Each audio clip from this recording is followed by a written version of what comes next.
Hello, and welcome to the Cultivating Confidence podcast. I am your host, Dr. Nicole Grams.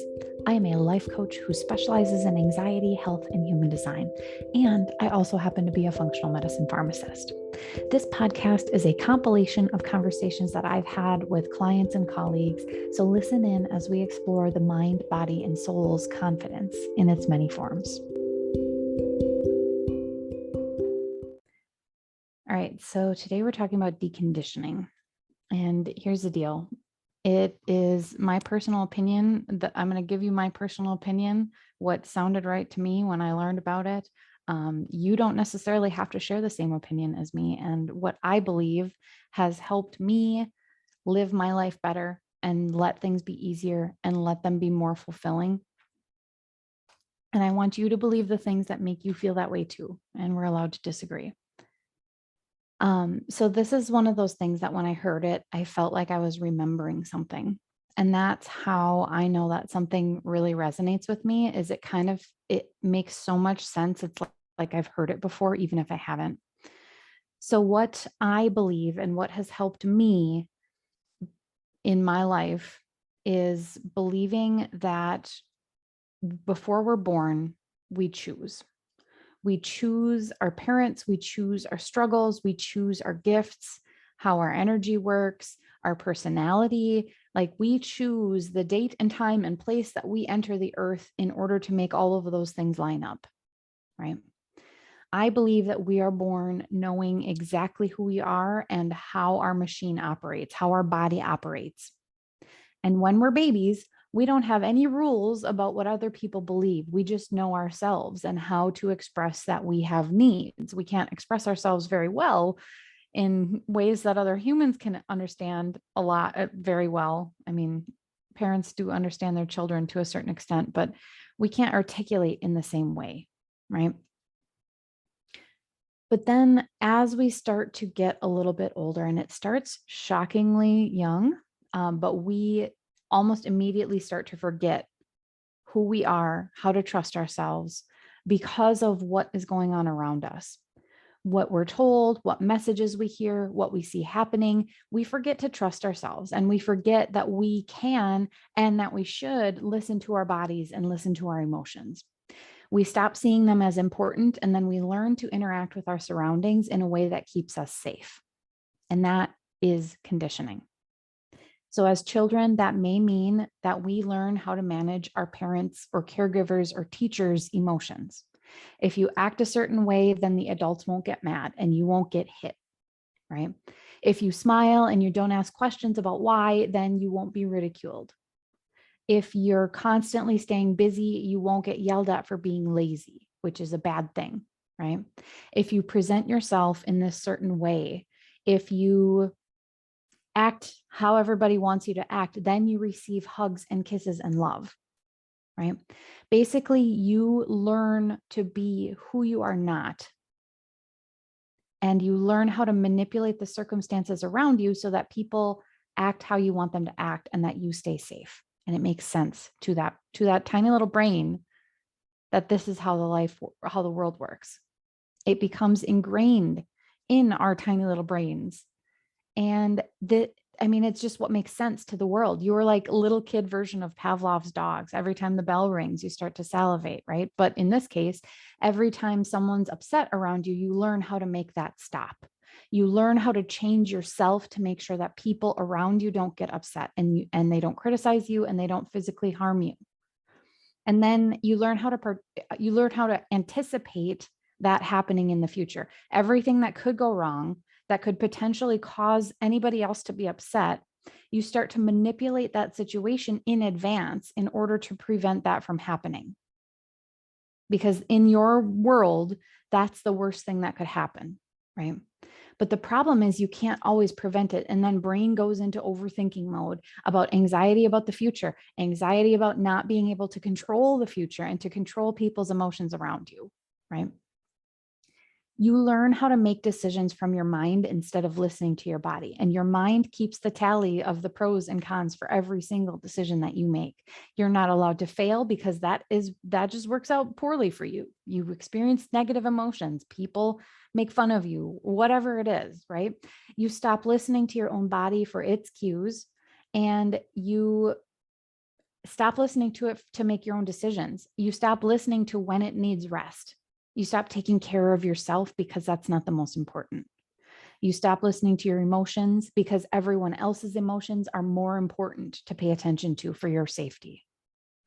You disconnect from those body cues and you look to everyone else to see how you're supposed to feel and how you're supposed to act. And then it gets internalized. So this is true if you consider yourself the black sheep of the family, the one who thinks that you're always the problem, right?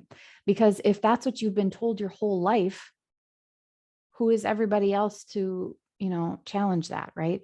Or if you didn't, if you didn't or weren't able to conform to what mom and dad wanted, your self-concept is basically that nobody likes you, you don't belong, and what you want doesn't really matter because it's the wrong answer, right?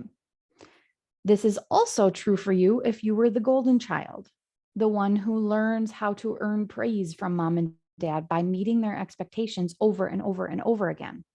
You do exactly what they want you to do. You do exactly what they expect you to do. And because that feels good, feeling that love from them because you're doing the right things, you feel like you belong. And then you never actually get to figure out what you want or who you are because you have abandoned yourself. You've abandoned your own identity to please your parents or teachers or, insert adult figure here, even siblings sometimes, right? And all of this translates into every aspect of your life as you grow older. And it is hard to break that because your brain is hardwired to believe that it's hardwired to believe exactly what you were conditioned to believe. If you're the bad kid, that's your identity now, right? If you're the golden child because you have abandoned yourself and you just do what everybody else wants you to do, that's your identity, right? And you don't know any different. People sometimes will describe this as wearing a mask, but I think it goes a lot deeper than that. And wearing the mask isn't hard. It's basically a suit of armor that protects you from danger. And it's really acting the part. It's the part that we have rehearsed a lot, but it's not the right part for us. It's not the role we're meant to be in. And we're constantly checking our lines. We're memorizing them. We're practicing them. We're rehearsing them in our minds ahead of time. We're readjusting our costume, our armor. We're carrying it all around with us all day long. And then we find out we're actually in an improv show and there are no lines. There are no rules. Everything is made up and the points don't matter, right? That's a whose line is it anyway joke. I just love that show so much. But yeah, I mean, it's true. We're in an improv show that the points are made up. Nothing matters, right?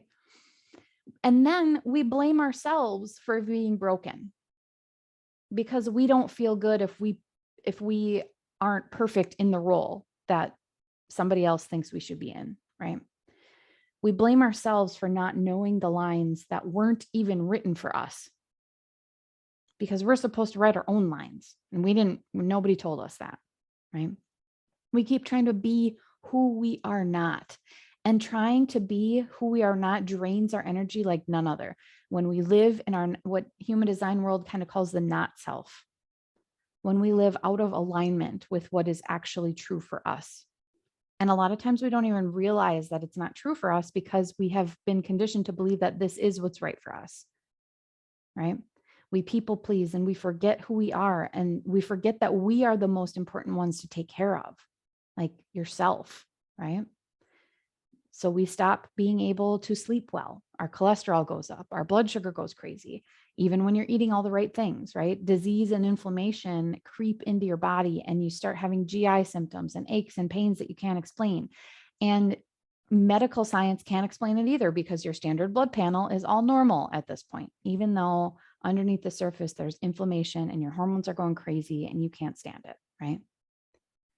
But I think it's important to remember that you are not extra special broken if you are experiencing any of those feelings or symptoms. You've just allowed everything to layer on top of you, and it's not your fault, right? There's societal beliefs, there's expectations, there's shame around what you've done in the past. And all of that has been a blanket over who you really are. And you've been carrying that around with you pretty much your entire life, right? We look for other people to complete ourselves, right? I always get a little bit triggered when people talk about marriage and finding a partner as like, oh, they're my other half. Like this to me feels like conditioning, and it's not always. So like if that's what you choose and that what feels good for you, great. But like when we try to complete ourselves with other people, we will just be constantly and continuously disappointed if we never realize that we were never incomplete in the first place. And it's when we realize that we're complete and that we can complete ourselves and we don't need the other person, that's when you can step into the world of actually wanting the other person, right? Getting to know them, understanding them as you understand yourself, right? And the ultimate belonging that we have is with ourselves and with our own souls. And if you can learn to accept who you really are, find out who you really are, like peel back the layers, and it's a lifelong journey, right? Peeling back those layers to find out who you are underneath it all.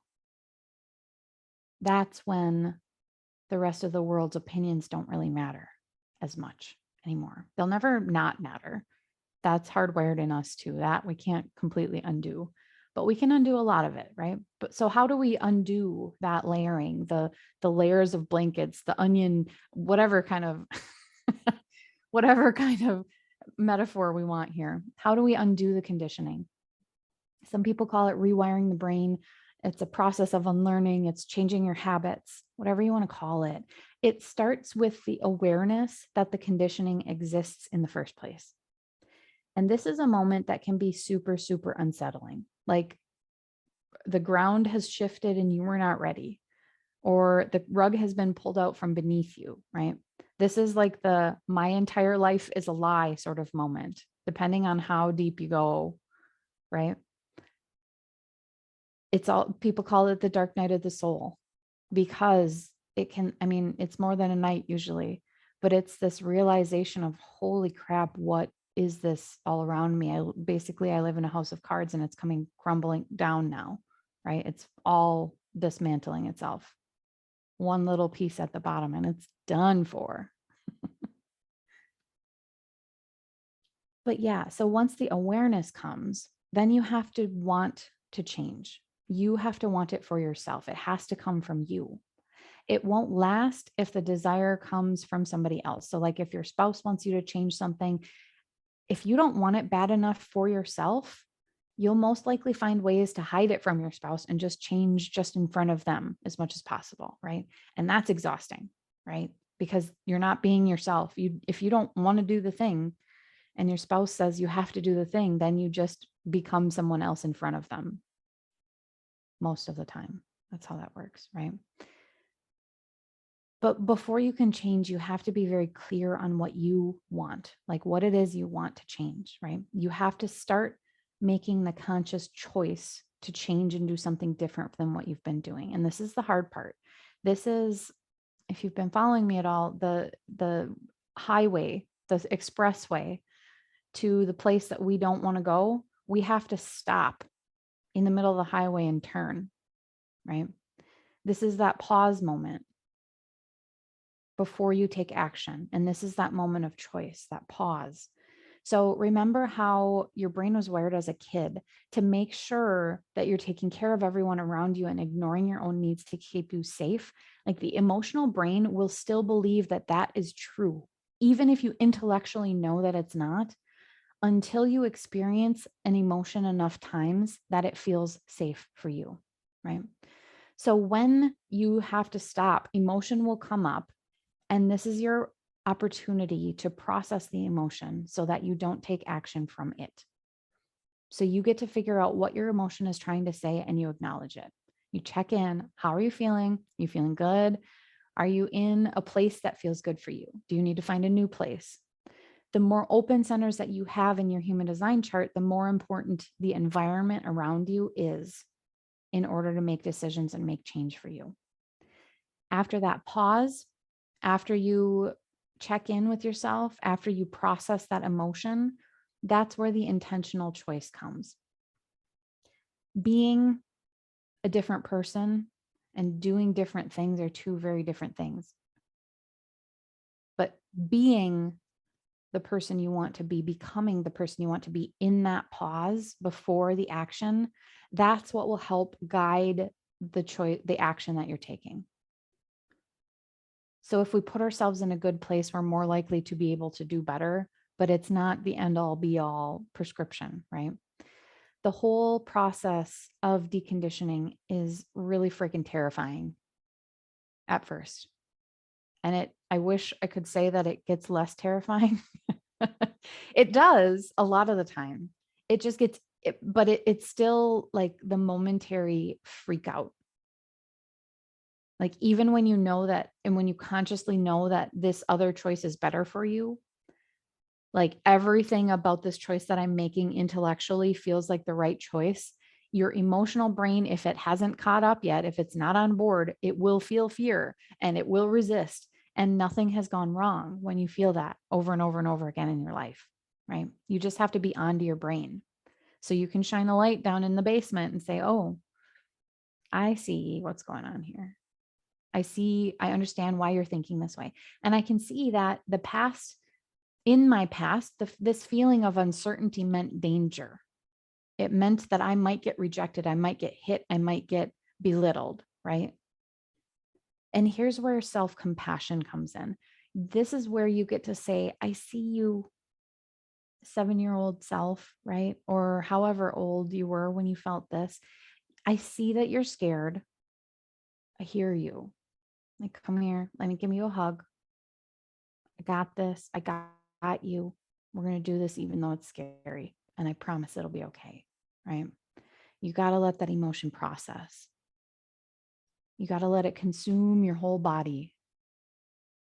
And then you shift your attention into the feeling itself, right? Let it exist in your body and show the brain that it's not the end of the world to feel feels. And you can make choices for yourself, even if you're still nervous about it. Like you can feel the fear and do it anyway. Like there's a whole book with that title that I would recommend. It's great.